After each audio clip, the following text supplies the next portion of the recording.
today. A few housekeeping items that I have. Everyone is muted to cut down on background noise. During the question and answer session, raise your hand and we will, Heather will unmute you to ask questions or to provide comments. So if you could help us in doing that, that would be great. I also want to recognize a few of the folks who are with us today. Christy Blaylock, she is the Executive Director of Chesapeake Region for Gaudenzia, and that includes Maryland, Delaware, and Washington, D.C. We also have Florence, affectionately known as Sam Page, who is the Executive Director of the state of Pennsylvania for Gaudenzia. And I believe we'll have Kelly Craig, who is our Deputy Chief of Staff, who is mainly focused on the city of Philadelphia. They will be available to help answer questions at the end if there's one specific to their region. But now I want to introduce to you our President and CEO of Gaudenzia, Dr. Dale Klatzker. Thank you, Brandy. Good morning, everybody. Thanks for joining us today as we release our Frontline Report. The data in this report represents the more than 15,000 people treated by Gaudenzia in the 12 months ending in June, and is one of the most comprehensive reports available in the Mid-Atlantic, covering Pennsylvania, Maryland, Delaware, and DC. We see the Frontline Report as a key part of our mission to inform government leaders, law enforcement authorities, social service agencies, media, other treatment providers, and the general public about what we are seeing on the front lines in our fight against addiction. And we know that addiction continues to plague our cities, our states, our neighborhoods, our homes, our families. For the team at Gaudenzia, this report is especially useful because it helps us identify data-driven trends that therefore we can help tailor what we do to the needs of those we serve. This need to pivot to offer different services based on trends is critical, because the science tells us that dependent upon the addiction that somebody has or addictions that somebody has, different technologies, different methodologies make impact. From a policy perspective, data should be the the lifeblood of decision-making.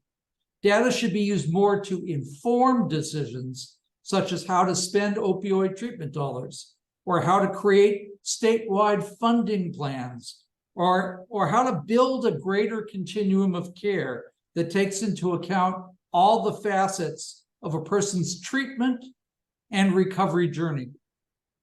That includes their physical and mental well-being, along with their economic situation, educational situation, general health care. We encourage all providers to share their data in ways similar to this Frontline Report, because we strongly believe that in the absence of hard facts and data, people become unaware of what's the most pressing issues. They miss the bigger, more global solutions. They blame the victims. Now, I'd like to talk about some of the findings from our report this year. First key takeaway for us was the number of people admitted to Gaudenzia programs in the 12 months that ended in June increased by 12% to over 15,000.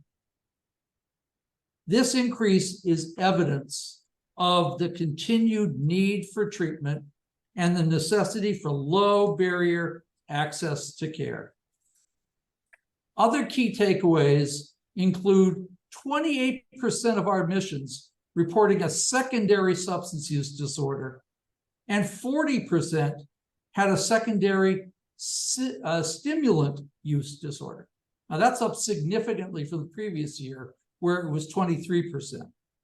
these high incidents can make a treatment more complex and more difficult. The percentage of individuals diagnosed with alcohol use disorder has always been large and on the rise. It rose by 4%.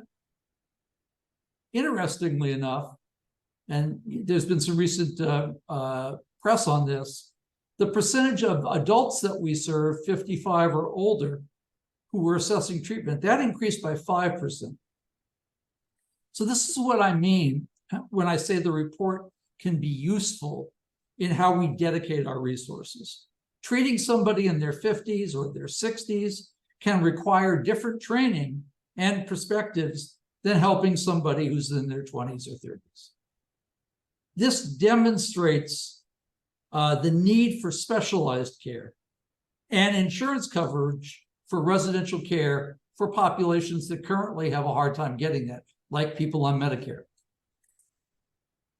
68% of the admissions that completed intake in March and June of this year had a co-occurring mental health diagnosis. This, again, underscores the increasing complexity of the needs and the people that we see. You cannot remove your head from your body. You can't remove your body from your head. If you have a addiction, you more than likely have other issues. What we've seen with these numbers, what these numbers tell us, is that the people that we are seeing are coming to us often with polysubstances, that stimulant use is increasing, that older populations are increasing, that the epidemic is not over. We're not alone in seeing this. And one of the problems that comes in developing social policies is how do you target scarce resources to meet the needs of broad populations? We often treat people in silos, and when it comes to diagnoses, we often treat people with their care. A person's health and well-being does not run in a silo. We know that people can have congestive heart failure and be addicted to alcohol. But generally speaking, we find care specific to one diagnosis or one illness, and we don't look at people in their totality. It's really pretty amazing to think that we have a mental health system and often an addiction treatment system that are separate from each other. The data in our report clearly shows that most people who come to us for addiction treatment have additional needs, including mental health, physical medical issues, and socioeconomic issues, social determinants of health. This is the time now for policymakers and providers to engage in an honest and data-driven conversation on how to integrate, how to braid resources needed for whole person care while removing as many barriers as possible. Another area that demands our attention is harm reduction. An emerging trend with research is, and it's still developing, we've witnessed the life-saving impact that harm reduction strategies have in working with those with substance use disorder. We provide a brief highlight in our report on our need to increase harm reduction services. Gaudenzia as an organization has started to expand our offerings in this area. But the greater commitment from all involved in treatment is necessary. We are a treatment provider, and we embrace harm reduction, and we embrace recovery supports. People need to be able to enter a system at the right place, at the right time, with no closed doors to them, and they need to be able to get help when they're ready to get help. We can connect more people to harm reduction and treatment services. They go hand in hand. They're not disparate parts of someone. We will keep more people alive and moving toward a life of recovery if we're able to break down some of those barriers.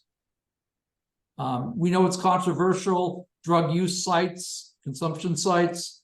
We realize that people believe that this encourages people to use drugs.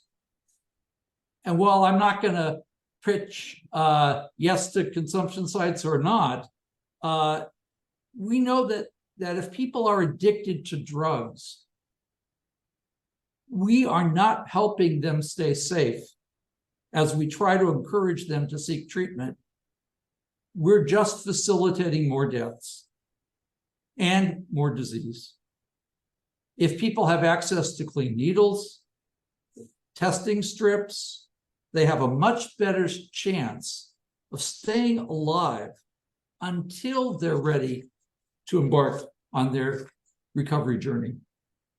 Until we understand the fact that when we deny any help to those who may not be ready for treatment, that people will die. We need to meet people where they are in their personal journeys, including offering evidence-based harm reduction care. It saves lives. So we're a strong supporter of policies and programs that promote harm reductions. Programs like the one we recently launched in Baltimore County in Maryland. We provide a full continuum of harm reduction, including a syringe services program, health education, medical care, and a path to treatment. We want to thank the folks at Baltimore County for their foresight, their courage, and the funding needed to support a program like this. Let me say it again. It's incumbent upon us to keep people alive and to engage with them and keep the tent door open so that when somebody is ready, we're there to help them with the comprehensive care and supports that they need before, during, and after. It will truly make a difference. It requires innovative mindsets, a willingness to meet people where they are, and an urgency to address harm reduction and treatment and post-treatment. I'd like to briefly speak about some examples of this, at least at Gaudenzia. We recently launched our Driving Recovery for Pennsylvania initiative. Under this program, we have a retrofitted medical bus staffed with Gaudenzia team members, and they will provide medicated assisted treatment and other services to residents of 5 counties in north central Pennsylvania who might not have had access to treatment centers. In June, we opened West Mill Place, a 30-unit, family-friendly, affordable housing development. It's in Philadelphia. We know that affordable housing is an essential component of a healthy lifestyle. And in Delaware, Gaudenzia's Claymont Center for Pregnant and Parenting Women recently celebrated its first anniversary, having served in 1 year 34 different women and 25 of their children. Claymont is just the fastest example of our commitment to keep families together throughout the recovery process. So these are some examples of how Gaudenzia is seeking to address multiple facets in this epidemic. In a way, we are trying to create, through direct provision of service and partnership, a continuum of care, of service, of harm reduction, of recovery supports. More funding's needed to address challenges that confront us. But we also need more data and a willingness by providers, payers, and government agencies alike to work together so people get what they need, when they need it, where they need it. This is going to take collective will by providers, by payers, policymakers, general public, to treat substance use disorder with the same kind of creative, innovative, and holistic approach we use to treat other health crises. I'm confident we're making progress, And as always, we hope this Frontline Report can play a valuable role in that effort. Before I conclude, I want to take a second and recognize that today is National Addiction Professionals Day. I want to thank the many thousands of dedicated, passionate, hardworking staff, many of them in their own recovery journey. To them and all the other people who work in the industry, thank you all for the lives you save every single day. Be happy now to take some questions. Saw something come up with the Q&A, but I didn't get a chance to read it. So, Randy, Heather, how do you want me to do this at this point? Great. I think if you have a question, you can either raise your hand or on the chat or the reaction button, and Heather will unmute you.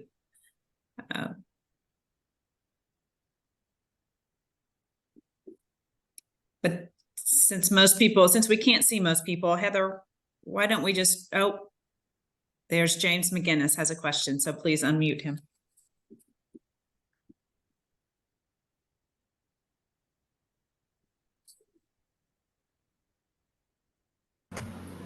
Thank you, Dr. Klaxner. Really appreciate, you helping this press conference. You mentioned that this Frontline Report was based off a study of about 15,000 people who have been treated by Gaudenzia in the last 12 months. But I wonder to myself, how many other people out there needed help and were not able to get it for any number of reasons? How many other people really needed treatment, but just simply fell through the cracks, or there just were no options for those individuals? Well, I don't have a precise number for you. I am sure, as I think you are, that it's far greater than what we're able to provide or what others are able to provide. What I can give you as a comparison, because I just happened to see the number yesterday, is we have a 24/7 intake call center. That call center in a week receives 1,000 phone calls a week. Wow. Now, that might be the same person calling a bunch of times. It might be the same person calling every week, but that's 52,000 calls, and we serve 15,000 people. So I think we're scratching the surface and not attending to everyone's needs. I did have one other question, but I don't want to hog the room if someone wants to go before me. But I did have one more question. Why don't you go ahead? I wonder how much of this, people struggling with alcohol addiction, people struggling with substance abuse addiction, is just because the level of stress and the diminishing quality of life that people feel in the United States. And if those are not really the underlying issues here behind so many of these people turning to alcohol, turning to other drugs, whether they're prescribed or not, when it's really an issue of stress, anxiety, and just a diminishing sense of quality of life. I think there's no question, but that those are major factors. I think we have a societal tendency of self-medication, if you will, to dull depression, decrease our feelings when we feel empty, when we feel unfulfilled, when we feel stressed. So I agree with you. I also think, however, it's a question of poverty. It's a question of education. We don't treat people with an addiction issue the same way we treat other people with other medical conditions. We simply don't. And while stigma is decreasing, it still is pervasive. This is not, the science is pretty clear. This is a brain disease. It is not a willful behavior. Thank you very much for your time. Sure. Hi, Dale. We have Hannah Elderman who has a question for you. Good morning, Hannah. Hi, good morning. I actually have a few quick questions. So I'm based in Delaware, and I know you guys mentioned that you opened the Claymont Center here. Do you have plans to expand further in Delaware? Well, let me ask our expert, Christy Blaylock, to comment on that.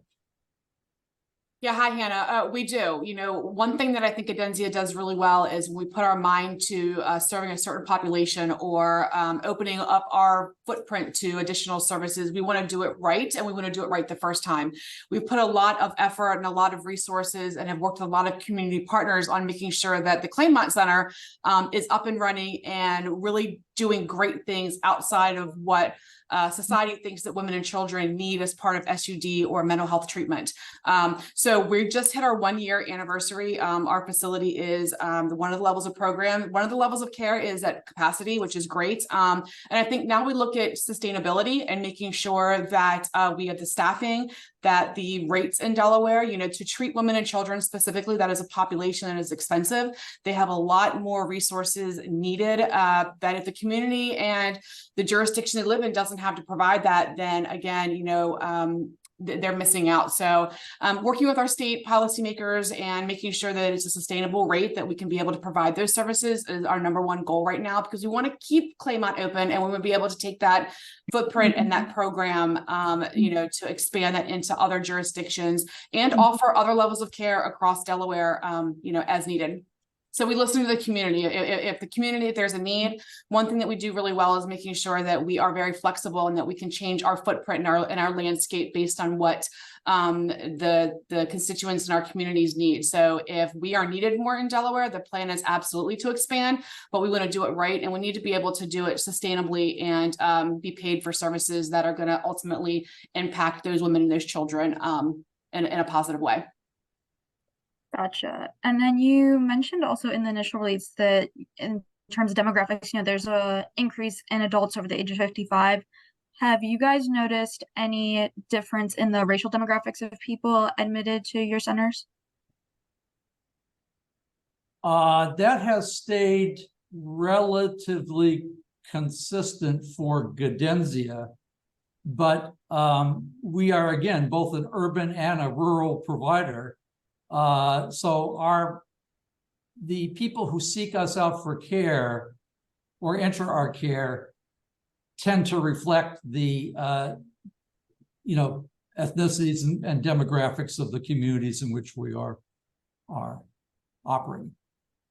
We don't discriminate against anyone for lack of insurance or anything else. So you know, we'll serve anybody. Well, thank you. Thank you. Dale, we have Erie News Now that has a question.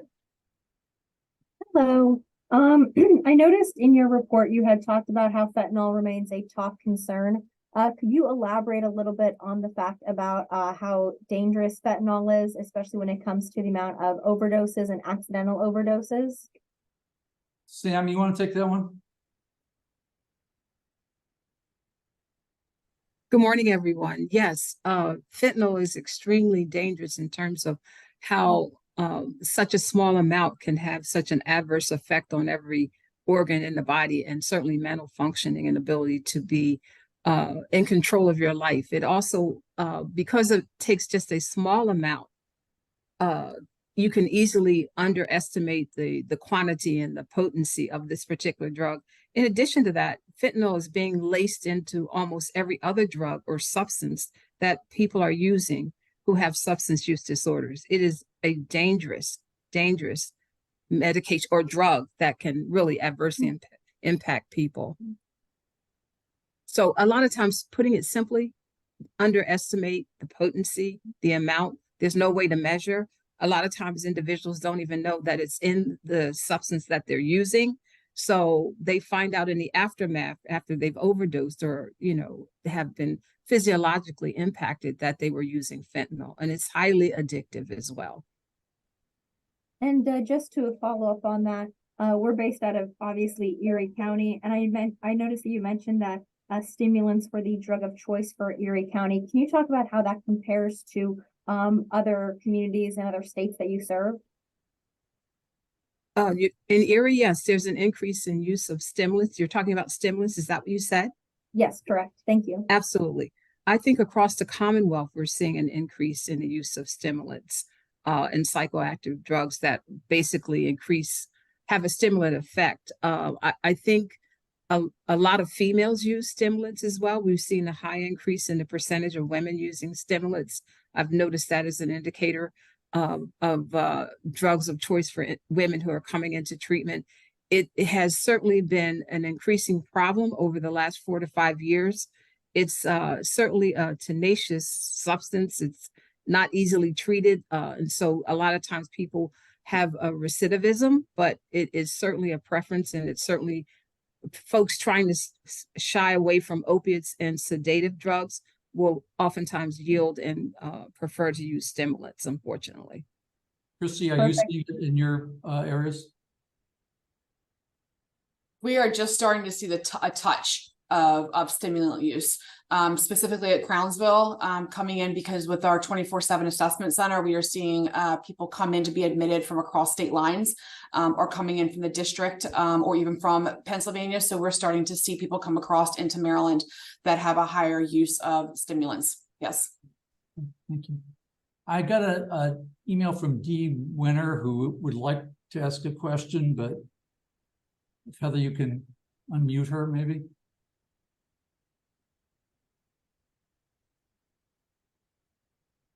There you go. Thank you. And it's David Wenner with the Patriot News Penn Live. Dale, I appreciate the discussion of harm reduction. You know, you gave a pretty good overview of it, but still, and this pertains to your Pennsylvania service area, especially the many of the more rural counties. But I'd like to ask you, how would you size up the current level of availability of harm reduction, and how close is it to what you feel is necessary, and what, if any, are the main obstacles? Thank you. Okay. Let me start with the last part first. I think the obstacles are stigma. I think the obstacles are the siloed nature of funding. So payers will pay for some aspects of harm reduction. Mostly they won't pay for it, but they will pay for treatment. They'll pay for outpatient treatment. So, you know, people tend to go where the money is and follow the money because you can't do all this for free. And I think we've just made it more complicated for everybody because they really are not disparate entities that you know, as I say here often, we want to open our tent. We want to admit and make it easy for people to get into care. But if people are not alive, we can't treat them. And so our goal here has pivoted some to not just be a treatment provider and to help people when they are here, but to also keep people alive so that when they're ready, we are here and that they can enter. I think there's an unevenness to harm reduction capacity across the state. I think that the largest urban areas, Philadelphia, I'm most familiar with, Harrisburg to some degree, Pittsburgh, have some great providers who are doing, you know, remarkable work. But I think it's maybe spottier in other parts of the state. It's interesting. I recently was asked to speak at in DC at a NIDA conference, National Institute of Drug Abuse, and what I talked about was Gaudenzia has a 50-some-odd-year history as a treatment provider. But why is it that we have not communicated or coordinated or integrated with harm reduction and with recovery supports? There's no reason for that to be the case. I don't know if I totally answered all your questions, but I appreciate that. That helps, because I do sense that it's something that a lot of people in the community in general just haven't given much thought to. And as you said, there's you know, some stigma related to it, but yeah, I've just been really curious. I've had a sense that it flies under the radar in terms of some of the organizations, the nonprofits that are doing it Yep. and in central Pennsylvania. But like I agree with you, it's seems like a worthwhile thing that people should know more about and should give more consideration to, especially the elected, Right. the state budget decision makers, for example. Right. Thanks for the question. Appreciate it.